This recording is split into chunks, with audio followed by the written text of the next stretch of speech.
محمد ناصر قاسمانی صاحب، ریاض، سعودی عرب، السلام علیکم۔ ہم آپ کے ممنون ہیں کہ آپ نے ہماری ویب سائٹ اہلسنت.net پر ہمیں یاد فرمایا۔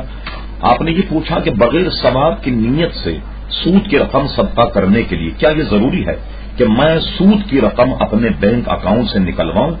یا وہ رقم اکاؤنٹ ہی میں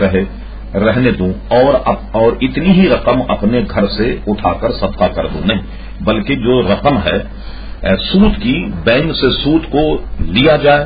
اور لینے کے بعد میں پھر بغیر ثواب کی نیت کے اس کو صدقہ کیا جائے۔ یا تو ایک صورت اس کی یہ ہے کہ کرنٹ اکاؤنٹ آپ کھول لیں جس میں سود نہیں ہوتا، لیکن اگر سودی اکاؤنٹ آپ نے کھولا ہے تو بینک پر مت چھوڑیں، کسی غریب کو جو نہایت ہی مفلس ہو،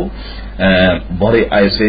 مریض آپ کو مل جائیں گے جو کینسر کا اور بڑے بڑے موذی امراض کا شکار، جن بیچاروں کے پاس دوا تک کے خریدنے کے پیسے نہیں ہوتے، تو ایسے لوگوں پر اس رقم کا صدقہ کر دیا جائے بغیر ثواب کی نیت کے۔